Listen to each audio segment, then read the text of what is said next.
The Kolbrin Bible, read to you by Nick Andrew Hurley. Chapter 1, Creation. Mortal knowledge is circumscribed by mortal ignorance, and mortal comprehension is circumscribed by spiritual reality. It is unwise for mortal man to attempt the understanding of that which is beyond his conception, for there lies the road to disbelief and madness. Yet man is man, and ever fated to reach out beyond himself, striving to attain things which always just elude his grasp. So in his frustration, he replaces the dimly seen incomprehensible with things within his understanding. If these things but poorly reflect reality, then is not the reflection of reality, distorted though it may be, of greater value than no reflection at all? There are no true beginnings on earth, for here all is effect, the ultimate cause being elsewhere. For who among man can say which came first, the seed or the plant? Yet in truth it is neither. For something, neither seed nor plant, preceded both, and that thing was also preceded by something else. Always there are ancestors back to the beginning, and back beyond to there is only God. This, then, is how these things were told in the great book of Sons of Fire.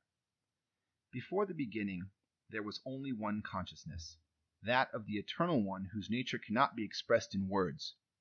It was the one sole Spirit, the self-generator which cannot diminish, the unknown, unknowable one, brooding, solitary, in profound pregnant silence. The name which is uttered cannot be that of this great being who, remaining nameless, is the beginning and the end, beyond time, beyond the reach of mortals, and we, in our simplicity, call it God. He who preceded all, existing alone in his strange abode of uncreated light, which remains ever unextinguishable, and no understandable eye can ever behold it.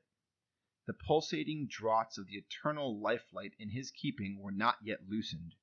He knew himself alone. He was unconstrained, unable to manifest in nothingness, for all within his being was unexpressed potential. The great circles of eternity were yet to be spun out, to be thrown forth as the endless ages of existence in substance. They were to begin with God, and return to him complete in infinite variety and expression. Earth was not yet in existence. There were no winds with the sky above them. High mountains were not yet raised, nor was the great river in its place. All was formless, without movement, calm, silent, void and dark. No name had been named, and no destinies foreshadowed. Eternal rest is intolerable, and unmanifested potential is frustration. Into the solitude of timelessness came divine loneliness, and from this arose the desire to create, that he might know and express himself, and this generated the love of God. He took thought and brought into being within himself the universal womb of creation, containing the everlasting essence of slumbering spirit. The essence was quickened by a ripple from the mind of God, and a creative thought was projected. This generated power which produced light, and this formed a substance like unto a mist of invisible dust. It divided into two forms of energy through being impregnated with the Spirit of God, and quickening the chaos of the void within the universal womb, became spun out into whirlpools of substance. From this activity, as sparks from a fire, came the infinite variety of spirit minds, each having creative powers within itself. The activating word was spoken. Its chaos vibrates still, and there was a stirring movement which caused instability. A command was given, and this became the everlasting law. Henceforth, activity was controlled in harmonious rhythm, and the initial inertia was overcome. The law divided the materializing chaos from God, and then established the boundaries of the eternal spheres. Time no longer slept on the bosom of God, for now there was change where before all had been unchanging, and change is time.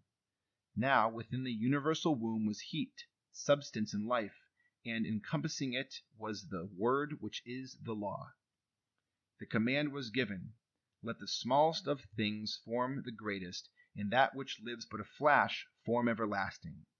Thus the universe came into being as a condensation of God's thought, and as it did so, it obscured him from all enclosed within his solidifying creation. Henceforth God was hidden, for he has always remained dimly reflected in his creation. He became veiled from all that came forth from him. Creation does not explain itself. Under the law, it cannot do so. Its secrets have to be unraveled by the created. All things by nature are finite. They have a beginning, a middle, and an end. And unaccomplishable purpose would be eternal frustration, and therefore, the universe being created purposefully, it must have an objective. If it ended without anything else following, then the God existing must slumber indifferent to its activities.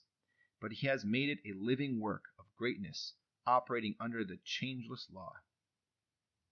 The creating word had been spoken.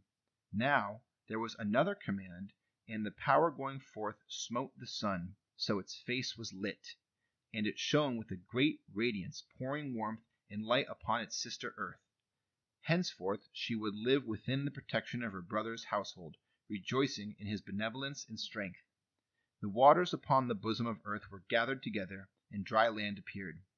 When the covering of water was rolled back, the body of earth was unstable, damp, and yielding. The face of the sun shone down kindly upon his sister, and the dry land of her body became very hard. Humidity and dampness were taken away. He gave her a garment of fleece and a veil of fine linen, that she might clothe her body with modesty.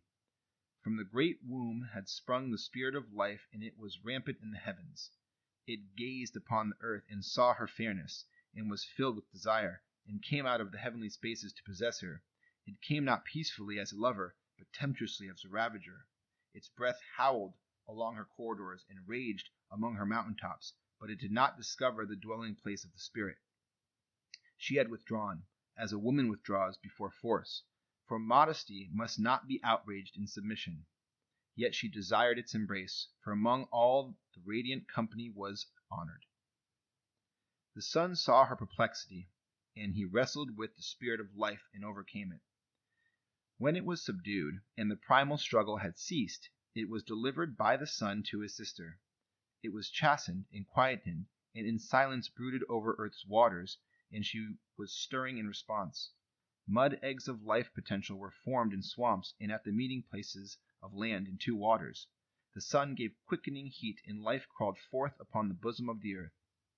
The land dust brought forth the male, and the dark water mist the female, and they united and multiplied. The first brought forth the second, and the two produced the third. Earth was no longer virgin, and the spirit of life grew old and departed. Earth was left garbed in the matron's mantle of green. Herbage covered the face of the land.